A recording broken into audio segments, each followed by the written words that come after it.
How to block all incoming calls on iPhone. Open up your settings, scroll down until you see the option called focus and click on it. You want to click on the plus button at the top right corner and you want to choose custom. From here you can choose any logo you want, and under name I'm just going to say block call. Okay, so I'm just going to click on next at the bottom. Now I'm going to choose customize focus. From here I'm going to click on choose people.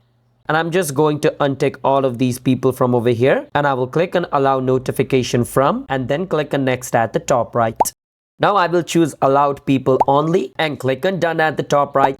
Once I do this, what I can do is click on where it says people and make sure allowed repeated call is off.